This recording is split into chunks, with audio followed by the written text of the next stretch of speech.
Please help to me reach 1,000 subscribers. Hey everyone. If you're into stories that punch you right in the gut, stick around. Hit that subscribe button and join the chaos. Let's dive in. I was in the kitchen stirring a pot of pasta, his go-to comfort food, when my phone started vibrating nonstop on the counter. Ping after ping, tags, mentions, messages. At first I thought it was a software glitch. But one tap on a link changed everything. A video. Me. Him. A hotel room. And it was everywhere. Rewind 3 weeks. Back then, I still believed my marriage could be saved. Jonas and I had been together for 6 years. The first 4 felt like something ripped out of a poem, soft, bright, easy. Then we lost our second baby and everything inside us cracked. We stopped talking. Stopped laughing. He worked longer hours. I cried quietly so he wouldn't hear. We shared a home but not a life anymore. I begged him to go to therapy with me. He shut me down every time. What's the point?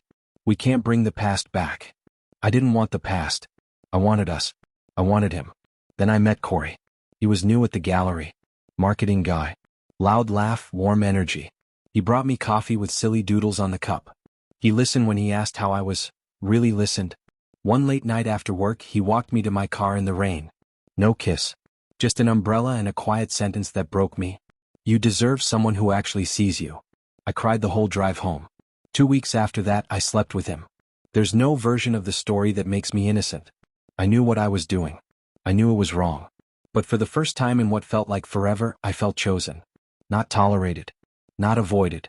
Chosen. I told him it was a mistake. I told him I loved my husband. And I did, in my own messy, desperate way. But it happened again. And again. Fake names for hotel check-ins, burner apps for messages, disappearing calls. We thought we were ghosts. Untouchable. We weren't. Someone filmed us. Not accidentally, deliberately. Edited angles, slow motion, subtitles, background music, like some twisted trailer. The title read, "She said she's married. Watch this." It exploded online overnight. Reddit, TikTok, gossip forums. Someone even tagged my job. My full name. The gallery. Jonas's profile. When Jonas saw it, he didn't yell. He didn't ask why. He just closed the laptop and stared through me like I wasn't even a person anymore. How long? I tried to speak, but my throat was sand. Don't lie, he said. I'm owed at least one truth. 3 months, I whispered. He nodded, stood up, and walked out. No suitcase. No keys. Just gone. The next day I was fired. Public scandal. We both knew what that meant. The comments online were brutal. Some mocked me. Some defended me. Some treated me like entertainment. Corey tried calling. I blocked him. I barely ate for days. Jonas came back only once, to pack a bag. He already had an apartment set up. Quiet place. Clean break. I asked if we could try therapy. Or anything. He gave a bitter laugh. You had a chance to fix us. But you went looking for an escape instead. And he was right. For weeks, I replayed the comments under the video, not for pain but for clarity. Most were cruel. But one stuck with me. The saddest part is she probably loved her husband. She just didn't love herself enough to face her hurt the right way. It wouldn't leave my mind. So I started therapy alone. Not to win Jonas back, but because I finally realized how much I'd ignored inside myself.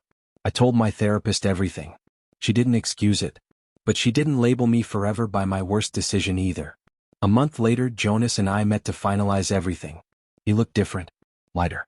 I apologized. For cheating, for running from our pain, for breaking us in the worst possible way.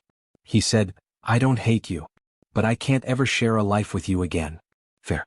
The video eventually sank under new scandals. The internet moved on. But the shame didn't. Shame lingers like smoke. You can't scrub it out. I got a remote job. Moved to a new city. Started over, not to hide but to rebuild piece by piece. Sometimes strangers still message me. People who remember the video, people who want gossip. People who've done what I did and are drowning in the aftermath. I answer all of them. Not because I want sympathy but because I understand the mess.